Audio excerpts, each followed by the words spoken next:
want to see data and information for themselves.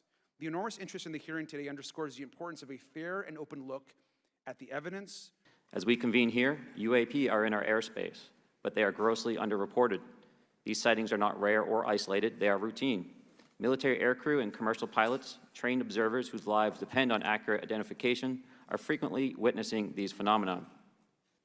Parts of our government are aware of more about UAP than they let on, but excessive classification practices keep crucial information hidden. Since 2021, all UAP videos are classified as secret or above. This level of secrecy not only impedes our understanding, but fuels speculation and mistrust. Nickel 6-1, Tango, Roger. Roger, there's troubleshooting as soon as I get Can you box moving target?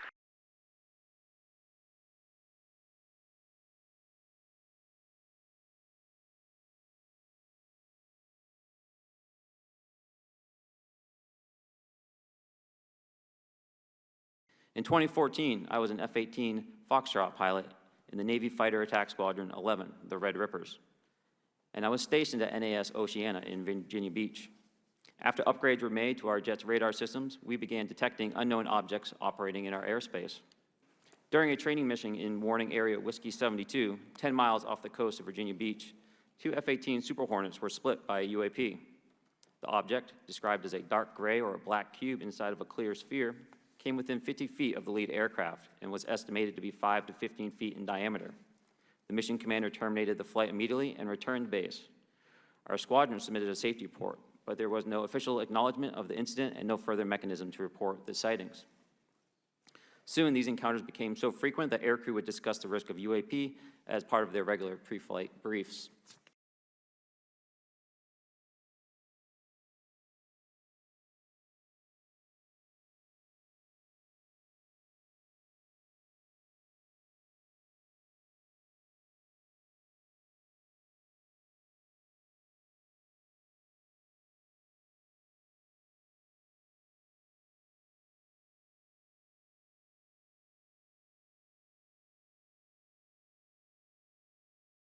Pilots are reporting UAP at altitudes that appear above them at 40,000 feet, potentially in low Earth orbit or in the gray zone below the Kármán line, making inexplainable maneuvers like right-hand turns and retrograde orbits or J-hooks.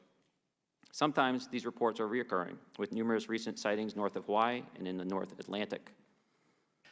As we looked around, we noticed that we saw some whitewater off our right side. It's important to note that the weather on this day was as close to perfect as you could ask for off the coast of San Diego. Clear skies, light winds, calm seas, no whitecaps from waves. So the whitewater stood out in a large blue ocean. All four of us, because we were in F-18Fs, so we had pilots and Wizzo in the back seat, looked down saw a white tic-tac object with a longitudinal axis pointing north-south and moving very abruptly over the water like a ping pong ball. As we pulled nose onto the object, within about a half mile of it, it rapidly accelerated in front of us and disappeared. Our wingmen, roughly 8,000 feet above us, lost contact also. We immediately turned back to see where the whitewater was at, and it was gone also. So as we started to turn back towards the east, the controller came up and said, "Sir, you're not going to believe this, but that thing is at your cat point, roughly 60 miles away in less than a minute." You can calculate the speed. We returned to Nimitz. We were taking off our gear. We were talking to one of my crews that was getting ready to launch. We mentioned it to them, and they went out and luckily got the video that you see, that 90-second video. With a decade of service in the U.S. Navy, including 2 deployments in Operation Enduring Freedom. Right now, we need a system where pilots can report without fear of losing their jobs. There is a fear that the stigma associated with this topic is going to lead to professional repercussions, either through management or perhaps through their yearly physical check. Do you believe UAPs pose a potential threat to our national security? Yes, and here's why. The technology that we faced was far superior than anything that we had, and you could put that anywhere. If you had one, you captured one, you reverse engineered it, you got it to work, you're talking something that can go into space, go someplace, drop down in a matter of seconds, do whatever it wants, and leave, and there's nothing we can do about it. Nothing.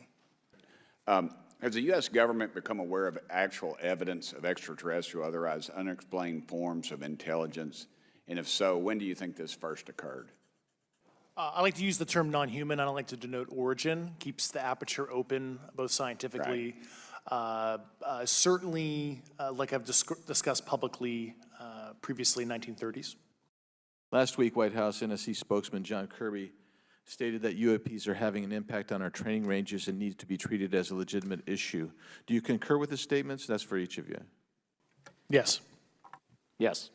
Yes. Okay.